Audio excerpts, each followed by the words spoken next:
Olá, família através dos espelhos, tudo bem com vocês? Esse vídeo é para responder as perguntas de vocês sobre a fisioterapia, sobre como tá o consultório para atualizar vocês.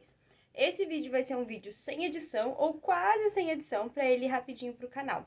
Eu quero muito voltar com os vídeos com edição, mas a gente ainda tem que se organizar um pouco. Estou aqui no meu quarto, no apartamento novo. A gente já tá aqui há uns 6 meses. E aí, como vocês sempre comentam, né, como é que tá o consultório, como é que tá a vida de fisioterapeuta, vim aqui falar tudo pra vocês. Então, bom, pra quem aqui, né, caiu de paraquedas, meu nome é Alana, sou fisioterapeuta. Me formei na Unicid, em São Paulo, eu moro em São Paulo, em 2017. Comecei a atuar em 2018, porque demora um tempinho pra você tirar o crefito, né? E aí eu comecei pela fisioterapia domiciliar, gente. Eu me inscrevi numa empresa que tava procurando fisioterapeuta na minha região, uma amiga indicou. E antes eu tinha entregado vários currículos em clínicas, mas nenhuma me chamava recém-formada, né? Eu não tinha uma especialização, não tinha nada, assim, eu só me formei e fui.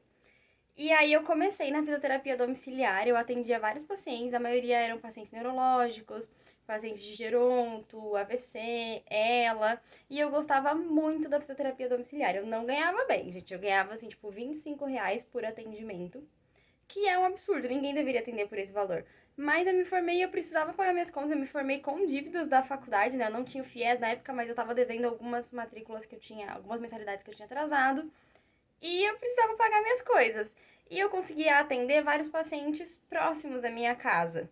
E aí eu acabei reparando que o que eu fazia por dia, sei lá, atendia 4 pacientes próximos ali, eu ia de ônibus, voltava, não gastava muito de passagem e dava o mesmo valor que algumas clínicas estavam oferecendo por dia. Então eu fiquei um tempão atendendo assim na fisioterapia domiciliar.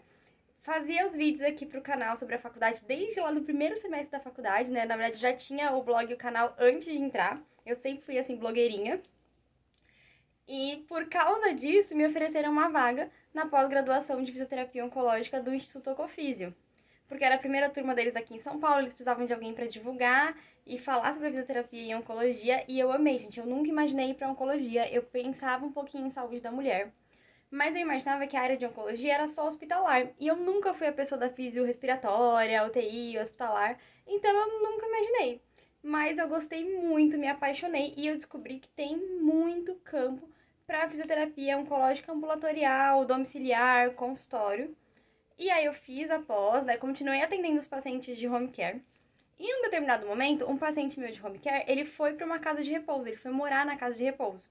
E aí eu passei a atender ele nessa casa de repouso. Conheci a galera de lá e eles estavam procurando uma fisioterapeuta para atender lá e eu comecei a atender na casa de repouso. E aí eu ganhava um valor por hora bem melhor do que o da fisioterapia domiciliar, né? Então eu continuei com os pacientes domiciliares, mas eu fui diminuindo um pouco, porque eu tinha 2 dias que eu ficava algumas horas nessa casa de repouso. E foi nessa época que eu comecei a ganhar um pouco melhor, assim, eu ganhava de 2.500, 3.500, que pra mim, gente, era incrível, porque quando eu me formei, assim, sei lá, o primeiro mês que eu comecei a atender, eu ganhei R$ 600.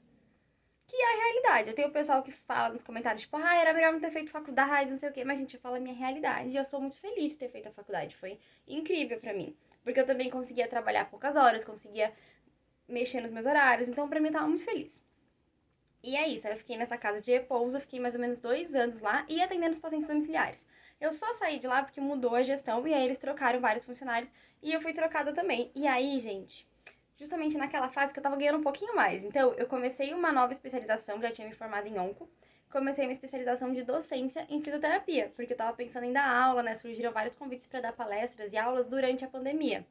Eu fui uma das primeiras pessoas vacinadas na pandemia justamente porque eu tava lá, né? Que as instituições de longa permanência tiveram prioridade. E aí, com tudo fechando, eu acabei dando várias aulas online, foi super legal, mas eu quis me especializar nisso. Então, eu comecei uma segunda pós-graduação, que eu não tava pagando muito, porque eu me cadastrei no Quero Bolsa, né? Que é um site bem legal, que eu já dei a dica pra vocês. Então, eu não pagava tanto por mês, eu pagava uns R$ 60. E tinha feito um convênio também, né, pra mim, porque o da Thiago, meu marido, a empresa dele não tinha mais o convênio pra cônjuge, só pro funcionário mesmo. E aí eu tava com esses dois valores aí do convênio da pós pra pagar e sair da casa de repouso, que era onde tava a maioria dos meus pacientes. Ainda bem que eu ainda tinha alguns pacientes domiciliares. Então, se você é autônomo, nunca invista num lugar só, ainda mantenha um outro lugar, né? Mesmo que seja um lugar que não paga tanto, né? A fisioterapia domiciliar não paga tão bem. Mas era aquele dinheiro garantido todo mês. E aí eu fiquei pensando, nossa, o que eu vou fazer agora? Será que eu procuro outra casa de repouso? pensando no que fazer, né? Aí eu pensei, olha, eu posso focar mais em atender onco. E aí, mandei mensagem pra minha amiga Fernanda Marcos, que ela é fisioterapeuta pélvica, vocês podem procurar ela no Instagram. E eu via sempre que ela tava atendendo no consultório, num consultório bem bonito, que ela tava sempre atendendo. Falei, amiga, esse consultório é seu? Como é que você tá atendendo? Me conta, porque a minha intenção era falar, ó, vamos, será que você não tem um dia da semana que você quer deixar que eu atendo? Começo a atender pacientes de onco, né? E aí ela me falou que ela alugava a sala e pagava por hora, numa empresa chamada Livance. E aí eu marquei um horário e fui lá conhecer, e foi assim que o consultório começou. Isso foi 2021, 2022, eu acho que 2022. E aí acabei fechando com eles. Então, como que funciona? É uma empresa aqui de São Paulo, mas eu acho que eles também têm agora no Rio e em Campinas, pelo menos uma unidade. E eles têm vários consultórios por São Paulo. Então você paga uma mensalidade que te dá direito à secretária, tem uma secretária que atende no número, tem uma central no WhatsApp, se alguém quiser marcar consulta, e tem também o site que você tem um blog lá dentro, você tem a possibilidade do paciente agendar sozinho também, então achei bem legal. E eu primeiro fiz o plano anual, que eu acho que era 290, quase 300 reais. Se eu não atendesse nenhum paciente, eu ia pagar esse valor, vamos dizer aqui, 290 reais. Aí eu conversei com o Thiago, a gente gostou muito, né? Porque eu podia atender em qualquer unidade de São Paulo, eles têm em vários lugares. E ele falou, bom, se você não tiver nenhum paciente, não é um valor tão alto, já que eu também estava atendendo na fisioterapia domiciliar, né? Quando saí da casa de repouso, voltei a pegar mais pacientes. E quando eu tenho um paciente, eu pago um valor por hora que eu uso aquela sala. Então, se eu tivesse um paciente, aí eu ia pagar um pouco mais. Mas também eu ia receber o valor da consulta. E era uma consulta particular. E foi assim que eu comecei, gente. E aí, logo no comecinho, agendou uma paciente de fisioterapia oncológica. Na época, eu atendia os dois no consultório. Fisio oncológica e fisio geral. E também drenagem linfática e massagem relaxante e reiki. Então, eu falei, bom, vamos ver, né, seja o que Deus quiser. Aí fui lá, montei meu site com eles e coloquei, cadastrei no Google meu negócio, que é uma dica muito legal e é gratuito, a gente pode falar mais sobre isso depois. E apareceu uma paciente. E aí, né, ficava longe pra ela, porque na época eu não tinha nenhuma unidade na Zona Leste, que era onde a paciente morava e eu também. Então eu fiquei com a unidade da Avenida Paulista, que é onde eu atendo também até hoje. E aí ela foi uma vez, não, aí pra ela voltar a segunda vez foi super difícil. Então no primeiro ano, basicamente, eu tive prejuízo com o consultório. Eu tirava o dinheiro do domiciliar para pagar. Eu tive um paciente ali, outro, mas ninguém fixou muito bem. Porque eu também estava aprendendo, né, gente? A gente não aprende sobre gestão, sobre captação de pacientes na faculdade. São coisas que a gente não aprende. E aí, uma coisa que me ajudou muito também, que pode ser uma dica para vocês, surgiu uma outra unidade, uma unidade na Zona Leste, no Tatuapé, que na verdade é mais próximo da Estação Carrão. E às vezes a localização ajuda muito. A maioria dos meus pacientes marcam lá no Tatuapé. Porque é uma região que tem uma classe média, as pessoas podem pagar o valor da consulta, mas é uma região que ainda carece de profissionais. Nem todo profissional conhece a Zona Leste de São Paulo, ou quer atender na Zona Leste, às vezes é muito contramão para quem mora, por exemplo, no Morumbi, em Alphaville, né? A pessoa não vai para a Zona Leste. E é uma região muito populosa, a região mais populosa de São Paulo, e que também é ligado com Guarulhos, que é uma cidade próxima também, que nem sempre tem consultórios. Principalmente de fisio e oncologia, né? Então, muitos pacientes começaram a marcar quando eu abri essa unidade no Tatuapé. Então, eu continuei com a unidade da Avenida Paulista até hoje. E abri também no Tatuapé. E aí eu ia separando por dias, né? Esses dias eu fico aqui, esses dias eu fico ali. E aí eu ia vendo se tinha demanda. E conciliando com os meus pacientes domiciliares, que era aquilo que eu tinha certeza que estava dando certo, né? Aquele dinheiro que eu contava todo mês. E aí o consultório foi crescendo. No segundo ano de consultório, começou a, tipo assim, se pagar. Então, tipo, no primeiro ano eu tinha prejuízo, eu meio que pagava pra trabalhar, né? Aí no segundo ano começou a ficar no 0 a 0. Tipo assim, eu atendi 5 pacientes aqui, bateu o valor certinho, mas eu não tirei nada pra mim. Então eu ainda preciso usar o dinheiro do domiciliar pra pagar as contas. E aí nesse ano aqui, que já é tipo o terceiro, né? Do final do ano passado pra esse ano, que vai ser meu terceiro ano de consultório, eu comecei a ter lucro. Aí eu ficava tipo, nossa, tipo, foi maior do que o valor que eu gastei. Então o consultório se pagou e sobrou um valor. Aí às vezes sobrava, tipo assim, 120 reais. É isso que eu tive de lucro. Mas eu continuava assim, pensando, não, calma, Lana, o consultório dava prejuízo. Depois o consultório ficava no 0 a 0.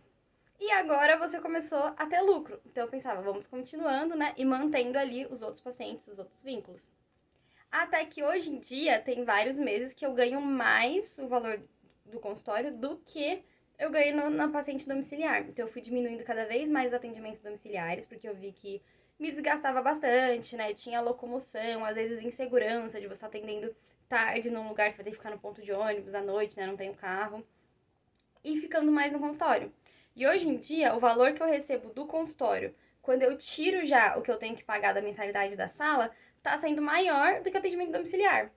Então, tipo, hoje em dia o consultório se paga e tem um lucro maior do que eu tinha antes nos pacientes domiciliares. Olha o sorriso. Então, aos pouquinhos, o consultório foi crescendo, mas isso daí, gente, eu tô indo pro terceiro ano. Então, se você tá cansado, você quer jogar tudo pro alto, não faça loucura. Pensa como que você pode ir aos pouquinhos, substituindo aquele trabalho que é no convênio, que te cansa muito, por algo que seja mais interessante pra você. E você que tá recém-formado também, tá ganhando pouco por paciente e é um saco, não se desespera. Pensa que você tem uma carreira pra você construir. Eu sei que a gente quer, assim, se formar, tá ganhando 5 pau por mês, tá comprando um apartamento duplex, 2 carros na garagem, tendo 5 filhos e pagando escola particular pra todos eles. Mas a vida não é assim. E eu tive aquela crise dos 25 anos, né? Que foi justamente nessa época que eu saí da casa de repouso, gente. E eu pensei, o que eu tô fazendo com a minha vida? Eu tava morando na casa da minha sogra, que é um amor, né? Meus sogros. Sou muito grata. E eu tava vendo apartamento e nada dava certo. Mas as coisas foram mudando aos pouquinhos. Então pensa que você vai construir uma carreira. Seus pais, os seus tios, pessoas que você admira, os professores na faculdade, quanto tempo eles têm de carreira? E quanto tempo você tem? Quanto tempo eu tenho, né? Então pensa que é uma construção a longo prazo. Então agora eu tô vivendo muito essa fase de estar curtindo o consultório, de estar vindo um retorno financeiro legal de lá. Porque como é uma consulta particular, eu consigo cobrar um valor que eu sei que eu vou pagar a sala e ainda vai sobrar um pouco pra mim. E eu consigo reajustar. Então, no ano que vem, eu posso aumentar R$ 10, R$ 15, pra não ir perdendo dinheiro, que é uma coisa que muitas vezes o convênio não faz, né? Tipo, você começa atendendo por R$ 25, nossa, daí depois de 5 anos eles mudam pra R$ 28, é uma briga, né? Então, essa parte é muito boa de conseguir também ir reajustando, mas você tem que pensar muito, né? Principalmente se você mora sozinho, paga as contas na sua casa, né? Não faça loucura, pense a longo prazo. Também depois da docência, eu acabei sendo convidada para alguns trabalhos. Eu fui convidada pela minha professora de balé para assumir uma turma numa faculdade que é completamente online, porque ela soube que eu tinha feito o curso de docência de fisioterapia. Isso é muito raro, gente. A maioria das faculdades ainda pedem o mestrado. Mas aí eu comecei também, eu gravei todas as aulas, a gente fez todo o cronograma. E eu não recebo muito, gente. Eu recebo um valor por cada aluno que se matricula. Mas as minhas aulas estão todas gravadas, então o que eu tenho que fazer quando abre a turma é corrigir trabalho, corrigir prova. Então acaba que eu trabalho pouco agora que as aulas estão gravadas, né? E nos meses que tem a turma, eu recebo referente a esses alunos. Nossa, dá um salário? Não dá, mas pode ser aquele complemento ali enquanto você está tocando o seu outro negócio que você está fazendo seu sonho crescer. Tenho a intenção de entrar no mestrado, vamos dizer que ele tá assim no forninho, as coisas estão caminhando. E aí vale um vídeo só sobre mestrado também, gente, porque é muito difícil de você entender o que você tem que fazer pra entrar no mestrado, né? Parece que se você não tem nenhum contato de nenhuma universidade, você não sabe muito bem o que você tem que fazer. Então eu quero depois, quando tudo der certo, trazer aqui pra vocês sobre mestrado. Mas é uma ótima oportunidade pra quem gostaria de dar aula. Mas pensando também que tem muita gente se formando e nem sempre tem tanto lugar pra dar aula assim, né? Mas se você gosta de pesquisa e se você pensa talvez um dia em dar aula, pode ser uma oportunidade interessante também. E fiz alguns trabalhos bem legais, né? Eu fiz um trabalho com a Ana, do BioOnco, que é uma plataforma de cursos incríveis de oncologia. Eles têm um aperfeiçoamento de câncer de mama, que é, nossa, é um curso incrível. E eu é que fiz a apostila, gente. Eu entrei com a cara e com a coragem em contato com a Ana, falei que eu tinha me formado em docência e fisioterapia, que eu precisava pegar a mão, né? Se ela não tinha nenhum trabalho ali pra fazer. E ela falou: você quer assistir as aulas do curso? E aí eu te dou o curso, né? A gente faz essa troca. Você se forma, né? Faz o aperfeiçoamento em câncer de mama, que já tinha tudo a ver, porque já tinha especialização em oncologia.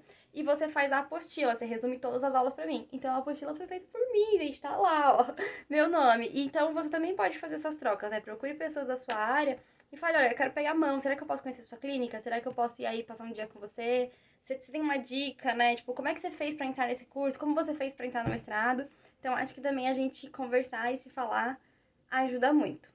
Espero ter esclarecido um pouquinho das dúvidas de vocês. Esse vídeo ficou um pouquinho longo. E deixem aqui embaixo pra mim nos comentários o que mais vocês querem saber sobre mim, sobre a fisioterapia e oncologia, sobre a vida de consultório, que aí eu vou gravando e respondendo. Muito obrigada!